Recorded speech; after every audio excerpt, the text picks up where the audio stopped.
कैसे हैं आप सभी? I hope all are doing well. Market Mavericks में मैं आज आपको बताने वाला हूँ जो आज का टॉपिक होने वाला है, या आप ये कह सकते हो आज का सेटअप। तो ये दोनों का कॉम्बिनेशन जो है वो है आज का चॉइस योर डे। ठीक है? चॉइस योर डे बहुत ज़रूरी है आपको अपना डे चॉइस करने के लिए कि किस दिन आप अपनी फुल क्वांटिटी यूज़ करेंगे मार्केट के अंदर। ये पता होना आपको लिए बहुत ज़रूरी है और ये आपका प्री प्लान होना चाहिए। ठीक है? प्री प्लान होना चाहिए, ये चीज़ आप ध्यान में रखें। ठीक है? क्योंकि आप डेली जैकपॉट नहीं लगा सकते हैं, क्योंकि इसमें आप पता है कि आप डेली जैकपॉट के लिए कैसे बैठेंगे, आप ये बताइए?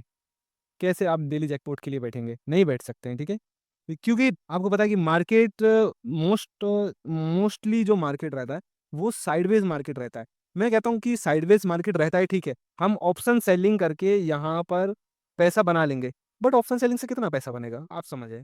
ऑप्शन सेलिंग से कंसिस्टेंसी के साथ पैसा बन तो जाएगा, बट मैं आपको बता दे रहा हूँ, कंसिस्टेंसी के साथ पैसा तो बनेगा, नो डाउट, ठीक है? प्रॉफ़िट तो होगा, बट आप सोच रहे हो कि एक बड़ा प्रॉफ़िट, तो वो विदाउट ऑप्शन बाइंग के नहीं हो सकता है, ये चीज़ आपको समझना चाहिए, ठीक है? ऑप्शन बाइंग जो है, वो बड़े प्रॉफ़िट के लिए ही यूज़ होती है, कंसिस्टेंसी पैसे के लिए, कंसिस्टेंसी के साथ अगर पैसा बनाना है, तो आपको ऑप्शन सेलिंग नो डाउट करनी ही पड़ेगी, ठीक है? बट अगर आपको जैकपॉट मूव्स लेने हैं, तो आपको ऑप्शन बाइंग की तरफ जाना होगा, ये चीज़ आप ध्यान में रखिएगा, ठीक है? ऑप्शन बाइंग करनी ही होगी। तो अब हर रोज़ ऑप्शन बाइंग तो करेंगे नहीं, या हर रोज़ ऑप्शन सेलिंग तो करेंगे नहीं, ठीक है? और ना ही हम ये प्लान करेंगे कि आपको रोज़ जैकपॉट मिल जाए, ठीक है? रोज़ 10 की प्रीमियम 100 चली जाए, ऐसा भी नहीं होने वाला है। तो आपको अपने आप को फ़िल्टर आउट करना पड़ेगा, ठीक है? फ़िल्टर आउट करना पड़ेगा, आपके डेज़ को फ़िल्टर आउट करना पड़ेगा, आपको टाइम फ्रेम फ़िल्टर आउट करना पड़ेगा, आपको अपना सेटअप फ़िल्टर आउट करना पड़ेगा। एक चीज़ याद रखिएगा, ठीक है?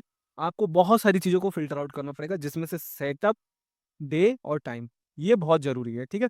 तब जाके आप जैकपॉट के लिए प्रिपेयर कर पाएँगे अपने आप को, क्योंकि अननेसेसरी आप अगर जैकपॉट के लिए जाएँगे, तो आप जानते हैं कि प्रीमियम देखिए कितना तेज़ी से होता है, अगर मोमेंटम नहीं मिला तो, अगर मोमेंटम हमारे फ़ेवर में नहीं रहा तो, ठीक है? फ़ेवर में नहीं रहा तो मोमेंटम, तो आपको कितना बड़ा लॉस हो सकता है, ठीक है? तो ये चीज़ आपको ध्यान में रखना होगा। तो जैसे कि मैं आपको बता देता हूँ, कुछ चीज़ों का मैं बहुत ध्यान रखता हूँ, जैसे कि मार्केट हमेशा किस तरीके से चलता है, ये गया, ये गया, ये गया। ठीक है? तो आपको डे देखना होगा कि हमें क्या कौन-सा सेटअप हमें यूज़ करना है पर्टिकुलर डे, ठीक है? तो आज के सेटअप के बारे में हम बात कर लेते हैं, तो आज का सेटअप हमें क्या कहता है, ठीक है? If the market has to travel far, मतलब अगर मार्केट को दूर जाना है, then it is should not make too deep correction, ठीक है? याद रखना, अगर आपको कहीं दूर जाना है, तो आप रिटर्न मतलब सेम पॉइंट पे आप रिटर्न, मतलब मैं आपको एग्ज़ाम्पल के थ्रू समझाता हूँ आपको, ठीक है? ये देखिए, अगर आपको पॉइंट ए से पॉइंट बी के लिए जाना है, तो क्या आप यहाँ से यहाँ जाएँगे क्या? नहीं आएँगे ना। अगर आप थक गए हैं, तो क्या आप ये करेंगे कि आप फिर से पॉइंट ए के लिए चलें? आप थोड़ी देर रेस्ट करेंगे इसी पर्टिकुलर जगह पे, फिर आपके लिए ये करेगा। ऐसा तो नहीं होगा कि अगर आप थक गए हैं, तो आप फिर से पॉइंट ए पर आ जाएँ, ऐसा तो नहीं होगा ना? ठीक है? सेम मार्केट के साथ है, ठीक है? डीप करेक्शन नहीं होना चाहिए कभी भी, किसी भी ट्रेंड के अंदर अगर डीप करेक्शन हो रहा है, मेक श्योर कि वो ट्रेंड मतलब बहुत ज़्यादा वीक हो चुका है, ठीक है? वो ट्रेंड वीक हो चुका है, ये चीज़ आपको ध्यान में रखना होगा, ठीक है? तो डीप करेक्शन नहीं होना चाहिए किसी भी ट्रेंड के अंदर। अगर आप ट्रेंड फॉलोइंग करते हो, जैसे कि मैं भी ट्रेंड फॉलोइंग करता हूँ, बट मैं ये मेक श्योर कर लेता हूँ कि भाई डीप करेक्शन तो नहीं हुआ है प्रीवियस टाइम पर किसी भी तरीके का, ठीक है? अगर डीप करेक्शन हुआ है तो मैं अवॉइड करता हूँ सेम साइड, ठीक है? फिर मैं सेम साइड अवॉइड करता हूँ ट्रेड लेने के लिए, ठीक है? तो किस तरीके से होता है डीप करेक्शन, तो एक बार वो समझ देखिए। मार्केट यहाँ से गया, ठीक है? अब मार्केट को डीप करेक्शन नहीं लेना था, ठीक है? या तो मार्केट क्या करता है, यहीं पे कंसोलिडेट करता। कंसोलिडेशन एक बहुत अच्छा सेटअप है, मैं आपको बता देता हूँ। कंसोलिडेशन से बेस्ट सेटअप अभी तक कुछ भी नहीं है, मैं आपको ये चीज़ समझा दे रहा हूँ, ठीक है? कंसोलिडेशन से बेस्ट सेटअप कुछ भी नहीं है, ठीक है? कंसोलिडेशन और फिर ब्रेकआउट, ये बहुत अच्छी दोनों का कॉम्बिनेशन, दोनों एक ही चीज़ें हैं, ब्रेकआउट कह लो या कंसोलिडेशन कह लो, ठीक है? ये चीज़ है। बट डीप करेक्शन जो होता है, वो कहीं न कहीं डेंजरस होता है, बहुत ज़्यादा डेंजरस होता है, ये चीज़ ध्यान में रखना आप, ठीक है? तो डीप करेक्शन नहीं होना चाहिए, ठीक है? तो थोड़ा-सा समझ लें, deep correction avoid to same trend, ठीक है? कभी भी डीप करेक्शन के साथ सेम ट्रेंड में नहीं जाना चाहिए, ठीक है? चाहे वो अप ट्रेंड हो, ये चीज़ याद है, चाहे वो अप ट्रेंड हो, ठीक है? चाहे वो डाउन ट्रेंड हो, ये भी आप ध्यान में रखेंगे इस चीज़ को, ठीक है? Down trend. अब यहाँ पर क्या कोट कहता है, if market make a deep correction then we will understand that something has gone wrong in the market and the market will not be able to make a new higher और a new look as per the previous momentum, ठीक है? Market अगर deep correction करता है तो हम ये मान के चलते हैं, मोटा-मोटा मैं इसका समझा देता हूँ कि मार्केट नए हाई या नए लो के लिए तैयार नहीं हो रहा है। ये चीज़ आप ध्यान में रखिए, ठीक है? देखिए डीप करेक्शन चूँकि जैसे कि मैं बता चुका हूँ कि डीप करेक्शन ज़्यादा बड़ा करेक्शन होता है, ठीक है? ऐज़ अ 50% करेक्शन या 50-60% करेक्शन को हम डीप करेक्शन कहते हैं, ठीक है? और कंसोलिडेशन अगर होता है 1 से 2% के बीच में मार्केट हायर रेंज पर कंसोलिडेशन करता है, तो हम ये समझते हैं कि ठीक है, मार्केट एक बहुत बड़े ट्रेंड देने के लिए हमें तैयार हो रहा है, ठीक है? ये चीज़ ध्यान में रखना। कोई मार्केट है यहाँ से जा रहा है, स्मॉल करेक्शन दिया, इट्स ओके मार्केट की चाल ही यही है, ठीक है? ये मार्केट इस तरीके से जाएगा, ठीक है? बट अगर मार्केट कोई बड़ा डीप करेक्शन यहाँ पर दे रहा है, इसका मतलब ये होता है कि हमें इस ट्रेंड के अंदर स्ट्रेंथ जो है, वो नहीं बची है, किसी भी तरीके से, ठीक है? तो ये चीज़ हमें ध्यान में रखना है, ठीक है?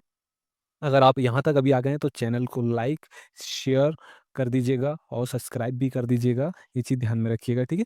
अब हम कुछ नोट्स कर लेते हैं, ठीक है? नोट्स बना लेते हैं, उनमें कुछ इम्पोर्टेंट नोट जो है वो बना लेते हैं हम।